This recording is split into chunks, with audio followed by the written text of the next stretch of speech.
Senhores, bom dia, boa tarde, boa noite. Dando continuidade ao que a gente já vinha conversando, essa daqui é uma das fórmulas para cálculo de área de pátio, que leva em consideração o tamanho do caminhão, que é uma fórmula, pelo próprio jeito dela, dá para ver que ela é questionável. E a experiência em floresta natural é que o melhor pátio é aquele que tem 20 metros de largura e 25 metros de comprimento. Antigamente se utilizava pátios muito maiores, de 30 por 30, mas hoje já é estabelecido. Um bom pátio, em função da área que o pátio tem que atender para exploração, um pátio de 20 metros de largura e 25 metros de comprimento já é um pátio super adequado, inclusive em exploração a frio, como a gente já viu lá, né? Exploração a frio e exploração a quente. No caso de floresta plantada, nem pátio existe, né? O transporte primário, seja por baldeio, ou seja, por arraste, é para a estrada, para a beira da estrada. Então, essa é só para constar, mas é uma fórmula para cálculo da dimensão de um pátio. De qualquer forma, essa fórmula, ela fala da área do pátio. Ela não fala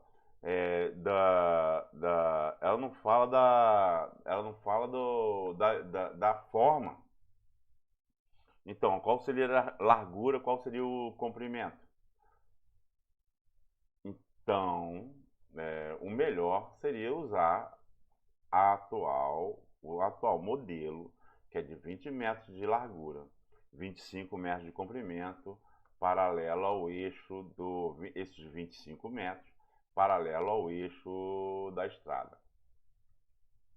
Aqui eu tenho eu estou apresentando uma tabela de custo. Qual o custo? Lembra lá do custo de construção de estrada, na fórmula do DOI que a gente acabou de ver, né? A densidade, para a gente calcular a densidade ótima de estrada. Aí tudo tem a ver com custo. Não se é a pista simples, se é a pista dupla, tem a ver com custo. Então, aqui são as variáveis importantes. Por exemplo, nesse caso, a gente vai ver outros casos. Esse aqui é de Lopes e Tal 2002. Foi legal porque foi um trabalho bem completo, né? Então aqui eu tenho geometria horizontal. A gente não sabe o que é isso. Vamos saber. Daqui a pouco a gente vai saber. Geometria horizontal. Excelente, boa, média, ruim. O subleito do solo, se é fino, se é granular. O grade, se é plano ou se não é. Se é declivoso, né? Com declividade. A largura da pista, se é dupla ou se é simples. E a pavimentação, se é asfáltica, revestimento primário, lembra? A gente já passou por isso. Sem revestimento, já foi. E aí os preços decorrentes a isso.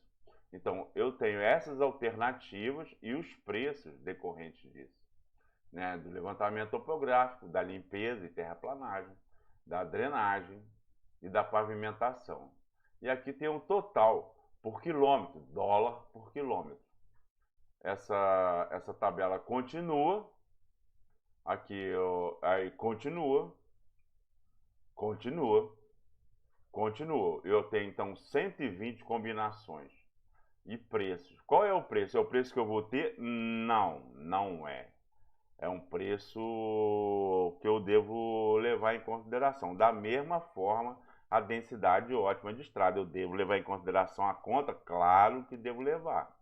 Mas depois eu vou considerar o preço do meu monitoramento, da informação que eu produzi. Se eu sou engenheiro florestal e se eu estou engenheirando numa determinada área e se eu estou monitorando. Então, isso aqui é um trabalho de um determinado indivíduo, foi um super de um trabalho, considerando essas variáveis e sugerindo preços. Na verdade, ele fez o preço em real e eu transformei em dólar, porque Aí teve o processo de, por isso que eu boto aqui modificado, porque a inflação começou a acontecer novamente, e aí seria melhor precificar em dólar, transformar para dólar.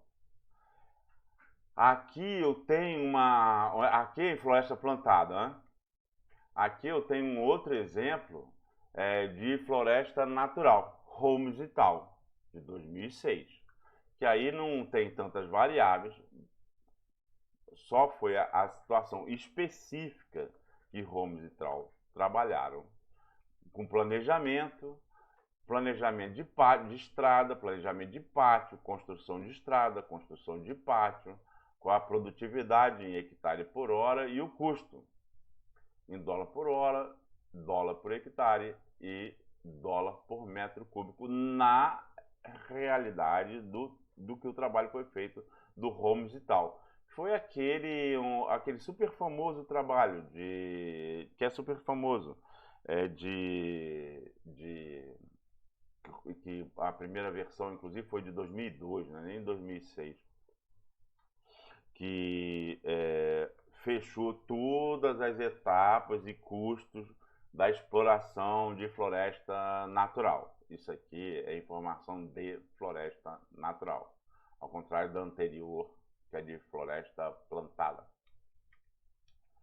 Aqui eu tenho outra, Pascoal e tal, que é o Permínio, né? O velho Permínio, falecido Permínio, que ele bota outros custos. Mas para que tantos custos? Para você poder comparar com o teu local, o teu planejamento e ter uma estimativa. Novamente, quando eu não tenho nenhuma informação da minha equipe, do meu equipamento, da minha área, eu tenho que levar em consideração aquilo que for mais próximo não é nem geograficamente, mais próximo em termos de situação da minha realidade. Então aqui Permínio Pascoal informa os custos, né? A produtividade e aí o custo. E ele ainda colocou aqui já direto, aqui ele coloca no livro, o custo de manutenção. Aqui ainda Permínio Pascoal de novo. Cada item de custo, a produtividade, o custo por quilômetro de estrada principal e na estrada secundária. A produtividade e o custo. Estrada principal aqui, ele está considerando a estrada permanente. Estrada secundária, ele está considerando estrada temporária. Então, em área florestal, como a gente já viu, o planejamento da estrada é em SIG. Os pátios e os buffers, não lembra? Não lembra? Começa o pátio, começa o buffer. E aí a classificação das estradas, que elas podem ser, que a gente tem que considerar, que ela pode ser permanentes ou temporárias. Permanentes ou temporárias. E elas podem ser principais e secundárias. Então, o que seria permanente? Permanente é a estrada que tem tráfego contínuo o ano inteiro, independente da época de chuva ou de seca, né? E temporária não, é mais característico de floresta natural, que a gente só utiliza, que ela é só utilizada para tráfego pesado na época da seca. E principais e secundárias, ela é uma questão só de as secundárias, como se fosse um igarapé de primeira ordem e segunda ordem. As secundárias caem na principal. Por exemplo, eu tenho uma estrada secundária que tem pátios, né? No caso de estrada temporária, eu tenho uma estrada secundária que tem pátio, e essas estradas secundárias que tem pátio são unificadas por uma estrada principal, todas temporárias. Então tem temporária principal e temporária secundária. Nesse caso, não tem a ver com permanente ou temporária, tem a ver só com temporária. temporária principal e temporária secundária. Uma outra nomenclatura que a gente vê é principal, secundária e terciária. No caso, a principal seria a permanente, de acesso, a sede, a serraria, de vai e volta, da burocracia, de tudo, né? De rancho, de tudo, né? De oficina, de tudo, a permanente. Então, seria a principal. A secundária seria a principal temporária. E a terciária seria justamente aquelas que tem os pátios. Que ligando, né? No caso, tanto a secundária quanto a terciária seriam então temporárias. Há que salientar que em determinados momentos, se eu tenho uma serraria localizada numa distância já em função do tamanho da UPA, estou falando de estrada de floresta natural, que é tão longe que eu não consigo, naquele momento, naquela janela que eu tenho, que é em torno de 3 meses e meio de seca, de déficit hídrico, para colocar toda a madeira lá na sede, eu posso reunir a madeira num pátio, num determinado pátio. E desse pátio que reuniu toda a madeira daquela unidade de produção anual, construir então uma estrada permanente que vai me permitir depois tirar toda aquela madeira que foi acumulada e colocar dentro do pátio da serraria, tá certo? Então, em geral, então eu falo estrada permanente ou temporária, eu tenho que saber o que é isso, que a gente já falou, né? Principal e secundária, né? Que aí tem a ver com a ordem, né? Com a ordem, né? E aí também posso ter essa nomenclatura aqui de principal, secundária e terciária, conforme eu esclareci. Bom, a estrada, ela tem que ser marcada no campo. Eu planejei lá no escritório, não é? A gente planejou lá no escritório. Conforme o DOI, a topografia, as curvas de nível, né? E a separação ótima, ou os pátios, né? Dependendo se eu estou trabalhando com floresta plantada ou floresta natural. Né? Mas então eu planejei e agora eu vou marcar com fita. Tem uma equipe que vai marcar com fita por onde a estrada, com fita e baliza por onde a estrada vai passar. E eu vou passar agora uma metodologia que é a metodologia que eu mais acredito. Não quer dizer que essa metodologia seja a melhor. Você você engenheiro, você engenheira, vai decidir qual que é. Existe muita variação e eu sou suspeito para falar da metodologia que eu acho mais adequada, mas eu vou mostrar aqui, ok? Lembra que eu fiz aquele zoom, me afastando e me aproximando da área, pelo divisor de águas, distribuindo as minhas estradas.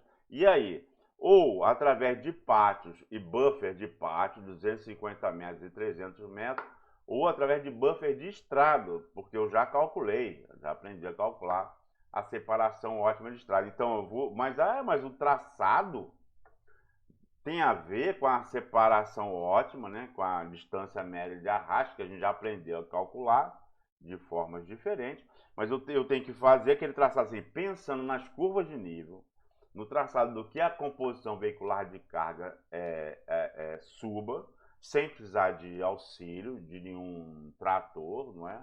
Então eu faço isso, então é um olho na missa, um olho no padre, não lembro como é que é o ditado, mas eu tenho que pensar dos dois lados ali, eu tenho que olhar a teoria, olhar as contas, olhar as curvas de nível, distribuir, olhar eventualmente a limitação no caso de floresta natural, a limitação de estrada, para eu poder chegar num ótimo, tá certo?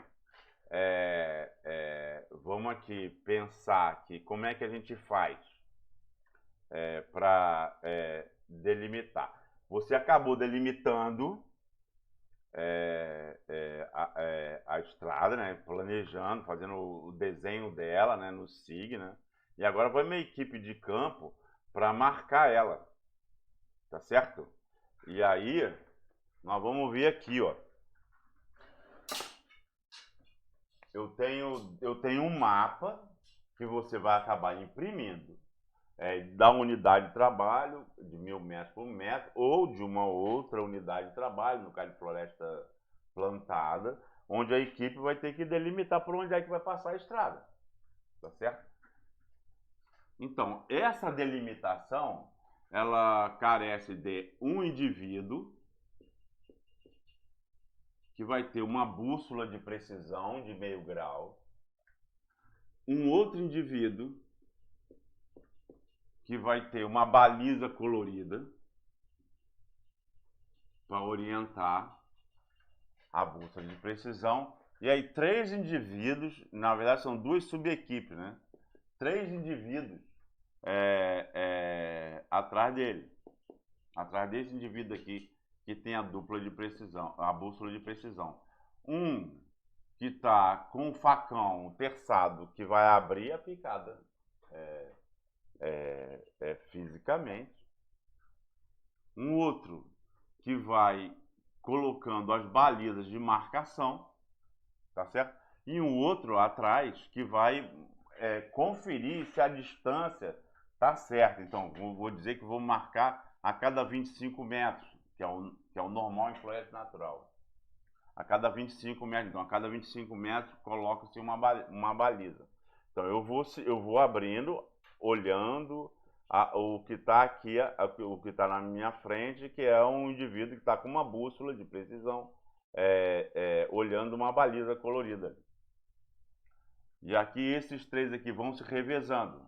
A cada 3 treinadas de 50 metros, 4 treinadas, dependendo do como é que está, reveza. Então esse aqui que está com terçado vem para trás, esse aqui vem para frente, esse daqui assume o terçado e eles ficam se revezando. Ou seja, se mantém a cada lance, a cada treinada que ele executa, ele descansa 2.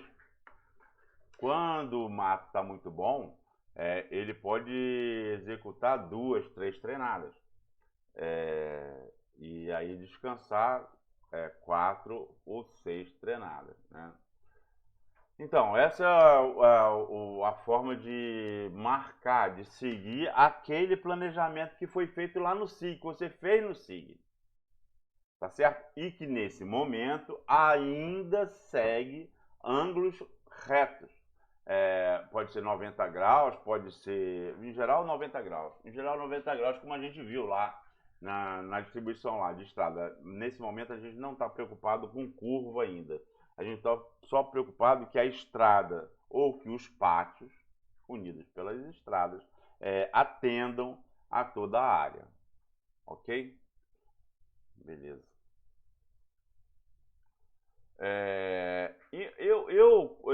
Claro que quando eu estou tratando de uma estrada, de um ponto a um outro ponto, eu posso, inclusive, considerando curva de nível, eu posso levar em consideração oportunidades. Por exemplo, eu quero ir de um ponto a um outro determinado ponto. Isso seria a diretriz primária. Entretanto, em função de acidentes ou em função de oportunidades, por exemplo, de pontes já construídas, eu posso modificar a diretriz primária, que seria justamente a linha que liga o ponto A com o ponto B, a diretrizes secundárias, tá certo? Que essas diretrizes secundárias, elas podem ser de condição ou de circunstância. Condição seria, por exemplo, ponto obrigatório. passar no alojamento, passar no ponto de ônibus, passar seja lá onde for, pô, tem que passar ali, tá certo? Tem que passar naquela clareira, tem que passar naquela beira de igarapé, naquele porto, sei lá. Seria de condição. E outra de circunstância é de oportunidade, tá certo? Como por exemplo, esse daqui seria um ponto de oportunidade, de circunstância, já que já tem uma ponte aqui, e uma ponte custa para construir, dependendo da ponte, então vou aproveitar essa ponte para passar nela lá. Tá beleza? E aí é que eu tenho uma poligonal. No campo, eu construo com baliza e bússola, né? Eu construo uma poligonal, ligando cada um dos pontos por onde eu pretendo passar, tá certo? Desviando eventualmente, aproveitando uma ponte eventualmente, então eu construo cada um dos pontos.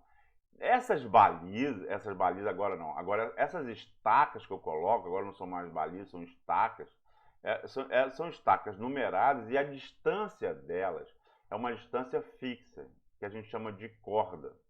Então, vamos dizer que eu tenha uma corda de 20 metros. Quer dizer o quê? Que essa estaca aqui, 121, ela vai ter, da origem, 101 vezes 20 metros. 101 vezes 20 metros vai ser a distância dessa estaca 121 até a origem. A estaca, e assim sucessivamente. Quando eu tenho uma curva, uma declinação, eu mantenho a distância, mantenho a minha corda da 123 para 124, que continua sendo de 20 metros. Mas essa estaca aqui, cada uma dessas estacas tem uma estaca, né? Uma estaca e uma testemunha, como a gente vai ver. Mas essa estaca aqui a gente chama de estaca prego, que não é da corda. Por quê? Porque se eu faço curva, eu tenho diferença de distância aqui e pelo número da estaca, eu tenho que saber qual é a distância da origem, qual é a distância da estrada que eu vou construir. Então, essa estaca assim, de curva, que tem uma declinação, eu chamo de estaca prego. E aí ela vai ser, por exemplo, 123, aqui no caso do exemplo aqui, 123 mais 8,5. Ela está depois da 123, antes da 124, e ela aqui está como 123 mais 8,5, que ela está 8,5 de distância da estaca 123. E é uma estaca prego, que a gente chama, porque é uma estaca que tem uma declinação. Aqui de novo, aqui eu tenho uma outra declinação, aqui eu fiz uma declinação para a direita, e aqui eu tenho a estaca 128, a minha corda é de 20 metros, então é 128 vezes 20. Então é 128 mais 6,30, tá certo? E aqui é 129. Então essa estaca prego aqui, ela vai receber um número, né? 128 mais 6,30. E aqui a 129. Ou seja, da 128 a 129, eu mantenho o tamanho da corda. A corda, porque é o barbante que eu posso esticar de estaca em estaca. Tá certo? Aqui eu tenho a representação, né, de uma estaca, né, aqui a estaca 436, tá? Aqui ó, um diâmetro aproximado, né, 10, 15. Né? E aqui, mas essa aqui é a testemunha. A estaca verdadeira ela fica enterrada no chão. No piquete enterrado no chão. Essa daqui para chamar a atenção, mas eventualmente se alguém arrancar alguma coisa assim, a estaca verdadeira está no chão, quase sumida. A estaca testemunha é que fica próxima à estaca verdadeira. Essa daqui é só para chamar a atenção, né? E se eu perdê-la, eu continuo tendo a estaca que é a estaca real. Tá certo? Então tá aqui, ó, a marcação, ó, 123 mais 8,25, uma estaca prego, tá certo? Um prego ou taxinha em cima, informando que ela é uma estaca prego, uma estaca de curva, né, de declinação. Tá certo? E qual é o caminhamento? O caminhamento é de uma planilha. Espera aí. Eu posso fazer isso muito melhor no SIG? Lógico que eu posso fazer muito melhor no SIG. Mas eu tenho que aprender de cabo a rabo, eu tenho que aprender tudo para poder fazer. Quanto mais eu me informatizar, usando coletor de dados, por exemplo, usando GPS, inclusive aquele manual que eu mostrei atrás, do manejo de precisão, que eu usei lá para fazer modelagem digital do terreno, eles não preveem nem a picada, aquele manual ali é para manejo de floresta natural, não importa. Aquela parte de modelagem digital do terreno pode ser aplicada em qualquer lugar. Mas o manual ele trata de mais coisas, além da modelagem digital do terreno. E no que se refere ao censo florestal, o mapeamento de todas as árvores, que tem que ser realizadas picadas em geral. Normalmente são construídas picadas, no caso ali, a picada é virtual. Pessoalmente, eu desconfio disso. Pessoalmente, eu nunca apliquei. Pessoalmente, eu desconfio. Por causa da imprecisão do GPS, que dá um erro de 6 metros, né? Embaixo da copa, quando a copa é densa, dá um erro de 6 metros de localização. Mas o método prevê picadas virtuais que você seguiria e usaria só picada sem baliza, sem nada, sem constante, sem nada. Você seguiria picada virtual para olhar de um lado e do outro e georreferenciar árvores, né, para o censo florestal. Considerando um erro que gira em torno de 6 metros, não é? Essa picada ficaria meio torta. A localização das aves perderia precisão. É um método que já foi utilizado, que é utilizado, e ninguém reclamou, pelo menos oficialmente. Pessoalmente, eu desconfio. Então, mas teoricamente, então, da mesma forma que você tem uma picada virtual, você usa para fazer censo, você também poderia ter um traçado de estrada desenvolvido no SIG. Isso é fácil de fazer e transferir esse traçado para o GPS, para então você seguir esse traçado, implantar a estrada, né? Teoricamente é possível. Eu, pessoalmente, não utilizei e eu sou desconfiado, justamente por causa desse erro de 6 metros de raio do GPS de alta sensibilidade em floresta natural, de alta sensibilidade, mesmo assim. Então, a planilha aqui, a planilha do feijão com arroz aqui, eu tenho do ponto 0 ao ponto 1.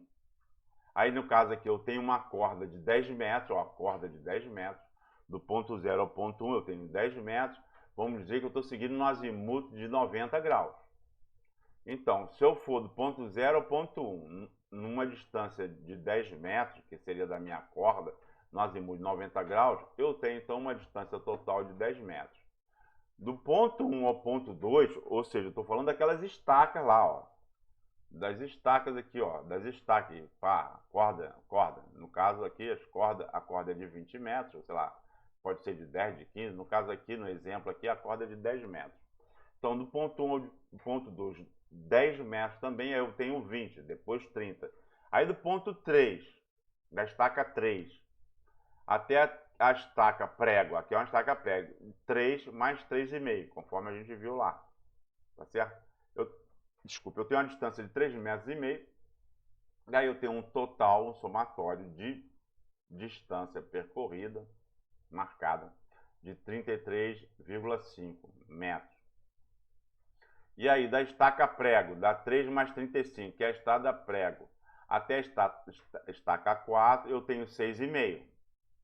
Tá, 6,5 mais 3,5, 10, exatamente. Aí eu tive uma deflexão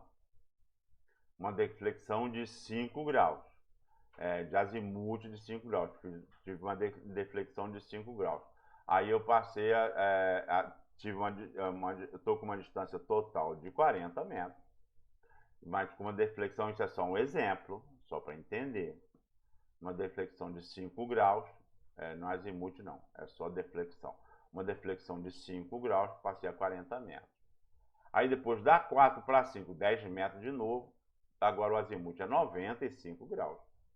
Eu estava com azimuth de 90, com uma deflexão de 5 graus, passei para o azimuth de 95 graus. E dá 4 para 5, 10 metros novamente, que é o tamanho da minha corda. E agora então eu tenho 50 metros no percurso registrado. Isso é um exemplo de uma planilha para registro do caminhamento que eu mostrei aqui. Tá certo? Isso é o caminhamento horizontal. Eu tenho outro que é o caminhamento vertical. Não, desculpe, é a diferença vertical. Não é? Mas peraí, mas eu não tenho a declividade, eu não tenho um modelo digital do terreno? Posso ter. Se eu estou trabalhando com floresta plantada, se eu usei o LiDAR, a tecnologia LiDAR, né, do laser e tal, se eu tenho um modelo, com certeza eu tenho. Agora, como mais da metade do país é floresta natural, e se eu estiver trabalhando com floresta natural e de repente eu não tenho bala na agulha para contratar a modelagem digital do terreno através do LiDAR, eu vou ter que realmente no polígono da estrada, especialmente se for uma estrada permanente, que é aquela estrada para sempre, eu vou ter que medir. Eu vou ter que medir usando um nível. Tá certo? E aí, essa daqui é a planilha, mas você não precisa esquentar a cabeça com isso, não. Isso aqui é só para você conferir se o seu raciocínio está certo. Vamos dizer que você começou num determinado ponto. Não, quer dizer, você vai ter que começar num determinado ponto. E esse ponto aí, que você vai botar o ponto 0, você vai ter que ter a cota dele. Vai ter? Não, não vai ter. Necessariamente não, porque você vai ter em todo o teu terreno, o que você vai querer ter é a variação da cota de cada ponto em relação ao terreno que você iniciou, o levantamento da poligonal, né, que você já marcou lá, definiu a diretriz principal, as diretrizes secundárias, e aí já marcou lá, né, com as cordas, né, com aquele distância de corda, e aí daí você já fez o levantamento planimétrico, agora está no levantamento altimétrico, você vai ter que saber, não é? E aí daí você vai ter que estabelecer uma cota. Como todo o teu terreno vai ser relacionado um em outro, não importa se essa cota aqui, essa cota inicial que você mediu for 1000, teu terreno está uma cota 1000, ou teu terreno está uma cota menos 100, não importa isso. O que importa é a diferença de uma cota em relação à outra. Então você pode arbitrar uma cota para esse levantamento dessa poligonal. E aí, o ideal aí tem que ver, né? Mas em geral é 500, você pode botar 1000 ou 500. Você não pode botar 0, porque se depois você sai da cota 0, onde está o alojamento, sei lá, o início do negócio, e aí de repente você cai numa pirambeira, vai ter cota negativa. Então é melhor você botar uma cota positiva. Lembra que a gente viu lá, a cota estava entre 100 e 300 metros, aquilo ali é no Acre. Entre 100 e 300 metros, então a gente pode botar então uma cota 500. Vamos botar 500. Ou então vai ficar um número redondo. A gente pode botar uma cota 1000. Não importa. Importa é que uma vez que eu estabeleci essa cota, isso aqui é um nível, presta atenção no que eu estou falando. Qual será a cota desse ponto aqui? eu tenho uma régua, uma baliza graduada aqui. E eu tenho um nível, ele olha para trás e olha para frente. Então, olhando para trás, ele vai me dar o quê?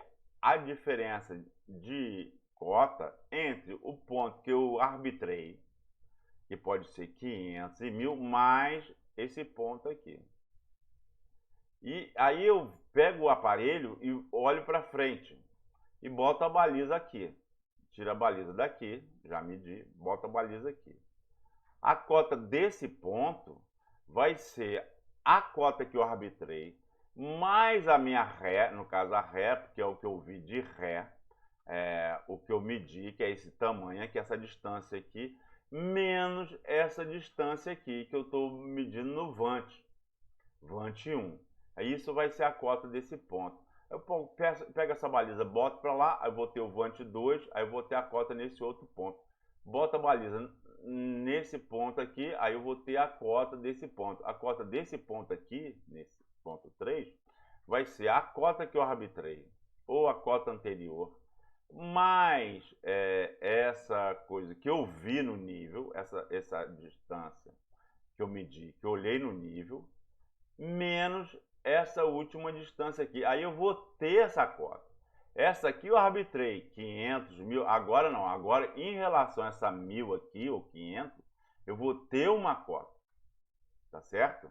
Aí essa cota é a cota que está estabelecida. Eu pego então o meu nível, levo para um outro ponto mais adiante, boto a baliza graduada, a régua graduada, olho para trás e vejo uma visão agora Ré 2, a segunda Ré. Agora eu já tenho essa cota. Isso aqui não importa mais. Eu já tenho essa cota. Então, a cota desse ponto aqui, esse daqui eu já tenho, que eu calculei baseado nesse aqui. Essa cota aqui eu já tenho. Então, a cota desse ponto aqui, de novo, vai ser a cota desse aqui que eu já calculei, mais essa visada Ré aqui, certo? Menos essa visada Vant aqui. Aí eu vou ter essa cota. E assim sucessivamente. Ok? Então, agora vamos lá para as classificações do terreno. Aí tem várias, né? O IBGE, ele tem essa classificação assim, bem variada. É plana, suave ondulada, transformando o que é contínuo transformando o que é contínuo em discreto. Uma variação contínua transformando em discreto. Então, plana, suave ondulada, forte ondulada, montanhosa, encarpada. Isso aí seriam, então, as faixas de declividade para classificação da região em relação à topografia ou declividade. Pessoalmente, eu acho que eu não gosto disso, eu acho que a gente vai cada vez mais abandonar isso. Isso é do tempo de tabela. Isso é do tempo que a gente tinha que transformar uma distribuição contínua em distribuição discreta, que é o caso. De 0 a 3% é plana. De 3 a 8, aí então é suave ondulado. De 8 a 20 é ondulado. Essa cor aqui eu vou explicar já já. Mas esquece isso. Então, se for 2,9, tá nessa faixa aqui, ó. Se for 3,1, já está nessa faixa aqui. Ou seja, é uma distribuição contínua, transformada arbitrariamente numa distribuição discreta. E quem que fez essa descrição? Tá certo? Olha essa cor aqui, aí você vai ver aqui, ó. Tudo bem. As regiões plana, ondulada e montanhosa aqui, plana, ondulada e montanhosa. Agora, numa outra classificação, para descrever a classe de uma estrada. Tá beleza? O que é a classe? Então, numa região plana, a estrada vai ser classe 1 se a velocidade diretriz dela for de 100 km por hora. Vai ser de classe 2 se a velocidade diretriz dela vai ser 80 e classe 3 60, numa região plana. Numa região ondulada, ó, já é outra classificação aqui. Numa região ondulada, a classe da estrada vai ser classe 1 se a velocidade diretriz dela for de 80 km por hora. Ou 640. Então, aqui a tabela está descrevendo isso. E o que é velocidade diretriz? É a velocidade máxima de segurança. Você pode andar velocidade máxima de segurança. Então, a estrada já está lá. Ela está em região plana, ondulada, montanhosa. Aí, qual é a velocidade diretriz dela? Aí, então, você vai poder dizer que ela é da classe 1, da classe 2 ou da classe 3. Está meio confuso agora, mas vai ficar mais esclarecido daqui a pouquinho. Bom, aqui eu estou vendo aqui, ó, um desenho de uma estrada, uma foto, na verdade, não um desenho de uma estrada, já seguindo a diferença de cota, o tamanho, ó, entre essa cota e essa cota. Aí teve que ter essa distância. Entre essa cota e essa cota, aí teve que ter essa distância. Então, respeitando a distância entre cotas para garantir a declividade. Veja que aqui eu tenho uma curva que eu estou no mesmo nível para começar a subir de novo. Igual aqui eu também tenho uma curva, o que eu fico no mesmo nível para começar a descer ou subir novamente. Ok? Então, geometria horizontal. Lembra que lá naquela tabela lá na frente, a gente falou de geometria, a gente falou de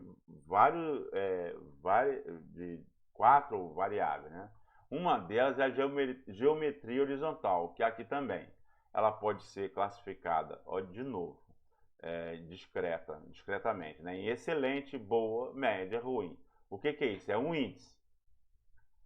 Que índice é esse? É isso aqui, a geometria horizontal. E aí é o raio médio das curvas em metro. Qual é o raio médio das curvas em metro? Sobre o número de curvas. Então, quanto maior for o raio médio da curva, eu vou ter uma melhor geometria horizontal. Ó, quanto maior for o numerador, maior vai ser a classificação da minha geometria horizontal. Quanto maior for o raio.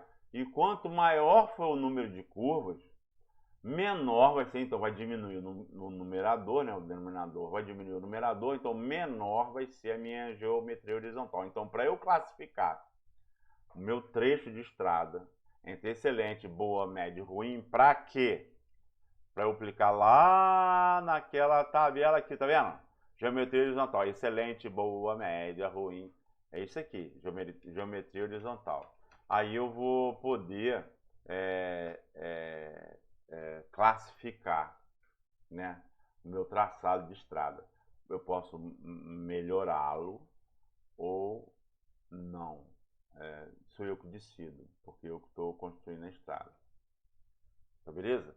Então, olha só como tudo é de seguir. Se eu não tenho a distribuição contínua, eu sigo a tabela que foi gerada numa distribuição contínua e transformou a contínua numa discreta. Então aqui, ó, tem uma classe de estrada, classe 1, Aí daí a geometria horizontal, excelente, boa, média, ruim, excelente, boa, média, ruim, tal.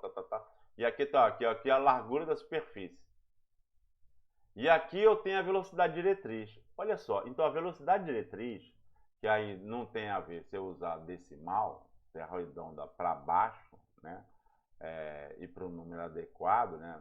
62, você vai arredondar para 60.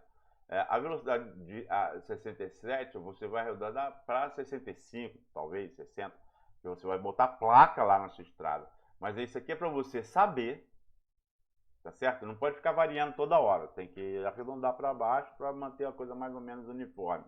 Mas você saber qual é a velocidade diretriz que deve constar na placa, com limite, em função da geometria horizontal da sua estrada que você já calculou aqui.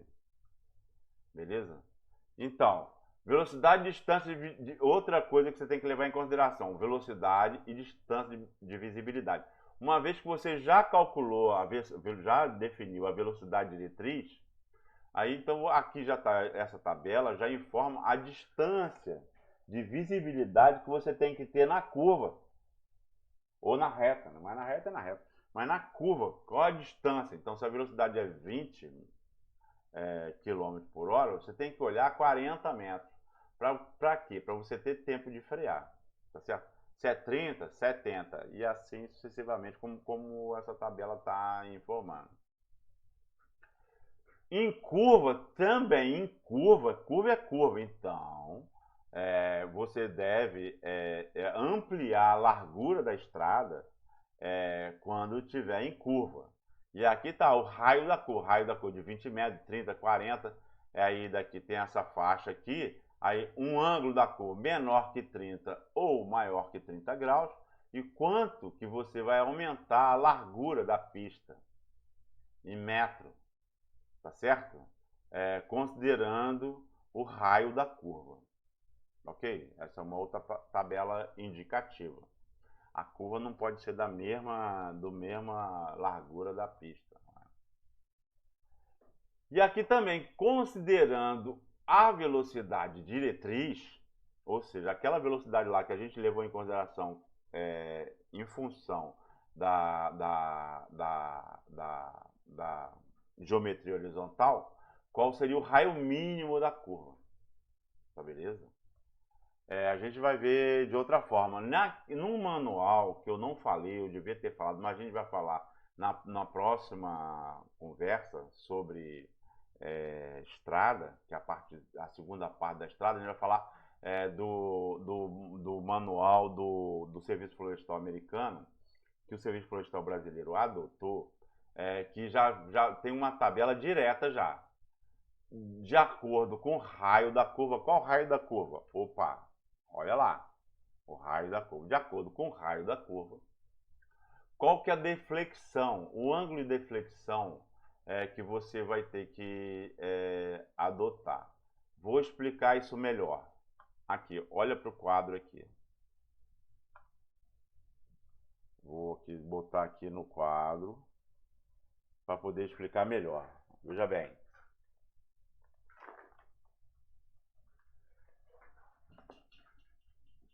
Vamos dizer que eu tenho. Ih, rapaz. Que eu tenho que fazer uma curva. Lembra que lá no planejamento eu fiz o ângulo até reto, né? 90 graus.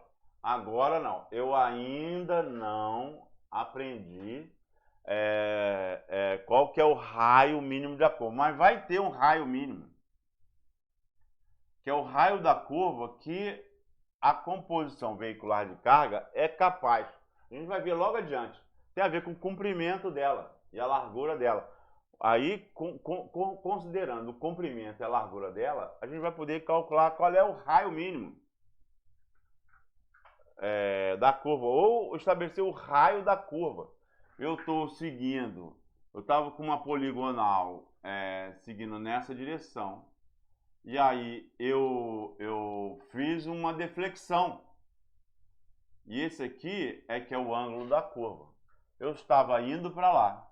E aí eu mudei a direção.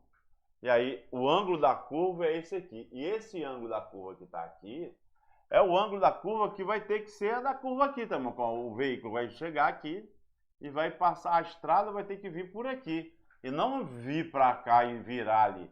Ali é só a poligonal que eu coloquei. Agora eu tenho que fazer um outro traçado, considerando o raio mínimo. Tá certo? Ou o raio da curva. Tem um raio mínimo, o raio da curva. A gente vai aprender a calcular esse raio. Mas agora veja bem, eu tenho uma poligonal que tem um ângulo, tá certo? E aí isso vai ser o ângulo dessa curva aqui. Tá certo? Agora veja bem, isso aqui tudo bem. Aqui eu desenhando fica fácil. Mas imagina no mato. No mato você está seguindo, aí tem a estaca 122, a estaca 123. A corda é a distância em metro entre as estacas, né? A estaca 124, 125, 126, 127, pá! Aí você chegou lá na estaca prego, que tem uma curva. Aí você calculou, a gente não aprendeu a calcular ainda, mas você calculou qual que o raio da curva. Esse raio da curva tem que ser calculado em função do comprimento e da largura do veículo que vai passar nessa curva aqui, né? Senão ele não faz a curva. Então, qual que seria uma boa? Você ter um super de um compasso, não é? Um super do helicóptero que carregasse esse compasso. Na ponta seca, que ia colocar aqui, aí a outra ponta, em vez de ter grafite, ia ter sei lá, uma motosserra, né? Que ia riscando assim, ó. Imagina um helicóptero que tá segurando o super do compasso, a ponta seca aqui, o helicóptero aí riscando aqui. Poderia ser, né? Poderia ser. No caso, a gente não tem isso. Então, o que a gente tem que saber? Quando eu começo essa curva? Eu sei que aqui eu tenho estaca prego, não é? Não viu? Aqui eu tenho estaca prego. Quando que eu começo essa curva? Quando eu começo a deflexão? Tá certo? E eu não tenho nem esse ponto aqui, ó. Isso aqui está no meio do mato. Eu tenho só uma picada. Tudo que eu tenho é uma picada, aí tem a estaca prego e outra picada para lá. Quando que eu começo? Então, são duas coisas que eu tenho, né, que levar em consideração. Uma coisa é a minha corda. O que é a corda? Aquela distância entre balizas, né? A distância entre estacas, né? Quanto menor for a minha corda, mais suave vai ser o traçado da minha cor, né? Se a minha corda tivesse um comprimento super grandão, eu ia fazer assim e fazia assim. Não, então a minha corda, que a gente vai ver ali, 8 metros, 10 metros, 5 metros, a gente vai ver isso adiante. Então, de 5 em 5 metros, eu vou ter que ter uma deflexão. Um ângulo que vai dar uma quebrada para eu, ao final da curva, considerando esse raio aqui, terminar, começar aqui e terminar aqui. Como que eu vou saber onde eu começo a curva? O que eu tenho lá? Imagina você está aqui, ó. Tô vendo só o seu boné aqui, o teu boné aqui. Eu tô te olhando de cima. Como que você vai saber? Você só tem uma picada. Se você continuar seguindo a picada, você vai chegar na estaca prego. Então é antes. Como que você vai saber? Pela trigonometria. Então, pela tangente da curva. Então, tem a curva, tem a tangente, né? Então, a metade do ângulo da curva, né? A tangente do ângulo da curva, que é a metade, a tangente do ângulo da curva, sobre 2, porque é a metade só, vezes o raio da curva. Vezes o raio da curva. Ah, não está sabendo o que eu estou falando, não? Volta lá na calibragem. Não vou te ensinar isso mais, não. Volta lá na calibragem. Então, a tangente do ângulo da curva sobre 2, da metade do ângulo da curva, né, sobre 2, vezes o raio da curva. Mas qual é o raio da curva? A gente vai aprender a calcular já já. Mas isso aqui é quando começa, antes da estaca prego. Isso aqui, ó, essa é a distância.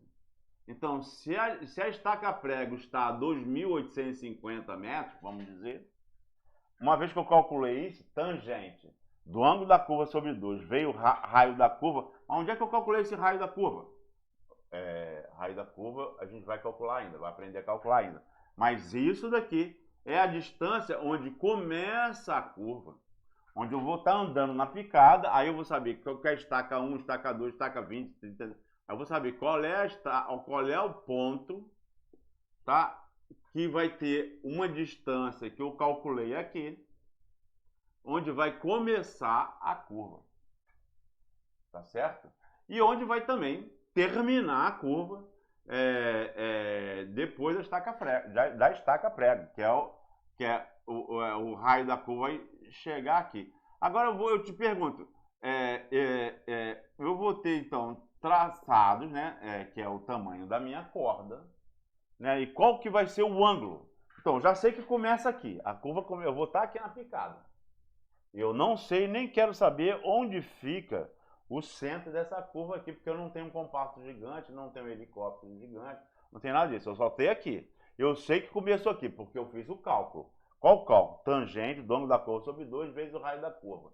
O raio da curva, estou devendo. Vamos explicar ainda. Mas aí então, começa aqui. E aí, eu faço o quê? Eu faço esse ângulo da curva, boto direto? Não. Eu vou botar de corda em corda. De corda em corda. Qual corda? Depende do tamanho da minha corda. Mas aí é fácil, a conta é fácil. 2πr, 2π raio da curva é igual a 360 graus. Tá certo? E aí, esse tamanho, 2πr é um tamanho. 2π raio da curva em metro. 2π raio da curva, 2πr é um comprimento em metro. Tá certo? Significa 360 graus. Tá certo? E agora, numa corda de apenas 8 metros, 10 metros, 20 metros, seja lá quanto for, vamos dizer 20 metros, né? Quantos graus vai ser? Ou seja, o grau de declinação em cada seção que eu vou ter que estabelecer para fechar a minha curva. Tá certo? É isso que essa tabela aqui do Serviço Florestal Americano mostra, e é que eles utilizam naquele manual, pelo menos no manual que eles falam, né? Então, se o raio, dependendo do raio da curva, mas aqui está em pé, né? Raio 30, 35 em pé, tá certo? O que é um pé? Um pé tem 12 polegadas, uma polegada tem 2,54 centímetros. Então, aqui está em pé. Qual é a deflexão? Qual é a deflexão? O ângulo de deflexão, né? E 2 vezes o ângulo de deflexão. Por que ter a deflexão? Isso aqui vale a pena prestar atenção? Vale a pena? Não, tem que prestar atenção, porque isso aqui pode variar. Às vezes chama o ângulo de deflexão esse, e às vezes chega o ângulo de deflexão desse. Se esse for o ângulo de deflexão, esse aqui é metade do ângulo de deflexão. Se o ângulo de deflexão for esse aqui é o dobro do ângulo de deflexão. Ou seja, voltando lá atrás, cada trechinho lá que eu estou mostrando aqui, ó, voltando lá atrás, cada trechinho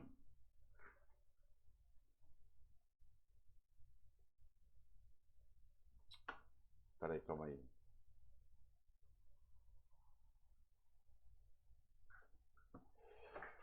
Essa é fácil de entender.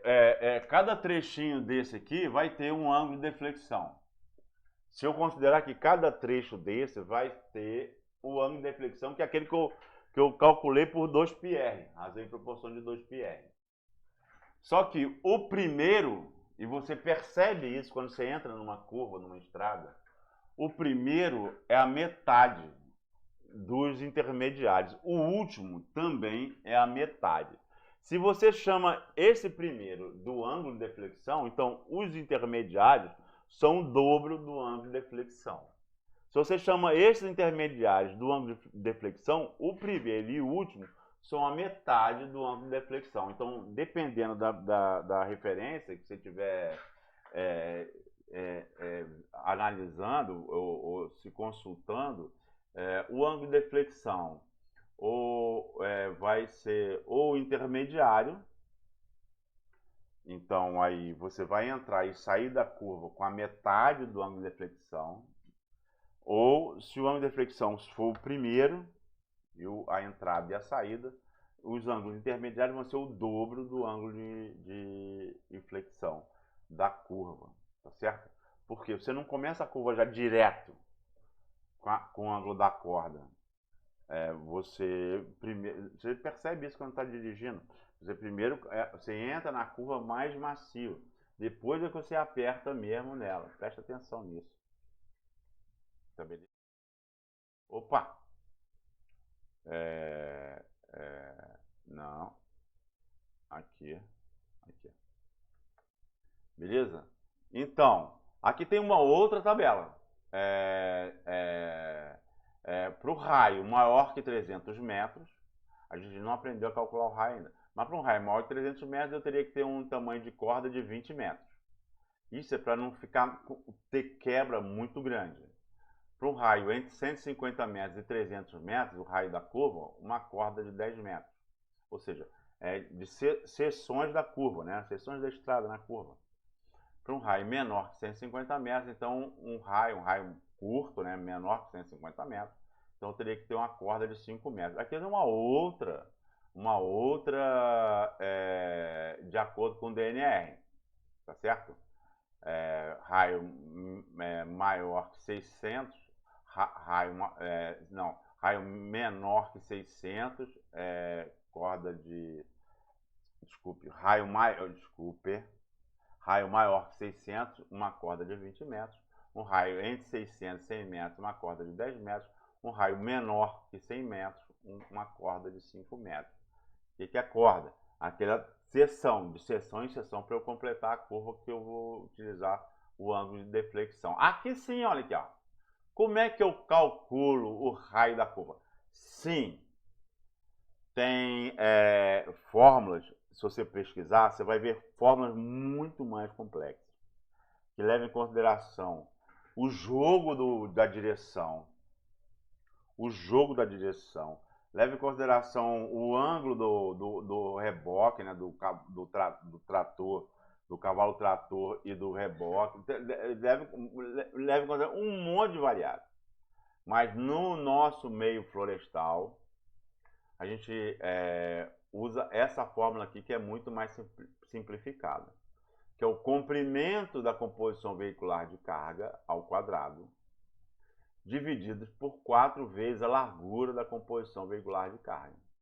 Então, uma fórmula bem mais fácil, que inclusive em situação extrema, porque não tem outro jeito, por causa do igarapé, por causa de qualquer outra coisa, rocha, por causa de qualquer outra coisa, eu posso, em vez de ser 4, 6. Então, 6 vezes a largura, ou seja, diminuindo ainda mais o raio da curva. Mas o raio da curva é o comprimento ao quadrado dividido por 4 vezes a largura, tá certo? Que a gente utiliza no meio florestal para calcular o raio da curva. Então pronto, já fechamos tudo. Tudo ali para trás, geometria horizontal, raio de curva, ângulo de deflexão, etc. Tá aqui é um exemplo, né, é um gráfico, não, é só um exemplo, né, só do que é isso, né? Aqui é o início da curva, aqui é o final da curva, aqui é o ângulo da curva, que é aquilo que eu mostrei lá, né? O ângulo da curva se repete aqui. Isso aqui é o raio da curva, que eu já aprendi a calcular. Isso aqui é o desenvolvimento da curva. Esse desenvolvimento vai ser de espaço em espaço, de acordo com a minha corda. E aí o 2πr é a minha circunferência total. Esse R é o raio da curva. Né? Aí eu fazendo uma proporção, eu calculo qual é o ângulo em cada seção, né? em cada corda, tá certo? Sempre começando com metade e terminando com metade do ângulo que eu vou usar, que vai ser o ângulo intermediário aqui. Até, então, esse ângulo da curva aqui, que é isso aqui que o veículo vai passar, vai ser igual ao ângulo de deflexão. Chegou aqui, tem uma estaca prega e veio para cá. Lembra agora? Você lembra lá do começo? Primeiro eu fiz lá e fiz o zoom, me afastando e me aproximando para chegar, né? E aí eu fui indo. Pronto, agora a gente já está bem no detalhe, tá certo? E eu colocar uma boa estrada. Não só no sentido da a geometria horizontal, eu vou calcular para saber qual é. Mas aí a gente já aprendeu a manter a declividade. A gente aprendeu a calcular, manter a declividade de acordo com a composição veicular possa subir no clima que eu defini, que eu vou trabalhar. E aqui eu também estou calculando, então, agora o ângulo. Né? Então, a gente mexeu tanto no sentido vertical, quanto no sentido horizontal do planejamento da nossa estrada, que começou lá, naquele rabisco, no SIG, procurando os divisores de água. Procurando ali, fugindo, como o diabo foge da cruz, das APP, dos divisores de água, da hidrografia. Tá beleza? Isso aqui é a fórmula que você vai ter que usar se você não entendeu aquele 2PR. Tudo que você precisa aprender é 2PR. E aí fazer razão em proporção. Se não, você vai ter que decorar, copiar isso e aí dá teu jeito aí. Eu não vou ficar explicando isso não, porque isso é muito óbvio conforme a gente olhou lá. Tá beleza? Então aqui eu tenho um primeiro, eu tenho que fazer essa curva. Aí a primeira, que é um exemplo, também esse é tirado lá de um print screen, lá do manual, lá do Serviço Florestal Americano, que a gente vai tratar dele na próxima parte. Então eu tenho um primeiro, tá certo? Então 9 graus e meio, que é o primeiro ângulo de flexão, o azimuth 29,5, aí depois aí passou 19 graus, 19 graus, 19 graus, isso aqui é o tamanho da corda, 19 graus, aí o último 9 graus e meio de novo, completando a curva. Tá certo? Essa tabela aqui, né? E esse desenho aqui são lá do manual do Serviço Florestal Americano, que o Serviço Florestal Brasileiro traduziu e que eu disponibilizei lá no SIGA. Tá certo? Fim da primeira parte. Terminamos essa parte. Olhe com carinho. Uma boa tarde, uma boa noite, um bom dia, seja lá que hora que você está vendo isso. Tá beleza? Qualquer coisa, conversamos durante a aula. A próxima oportunidade, melhor dizendo.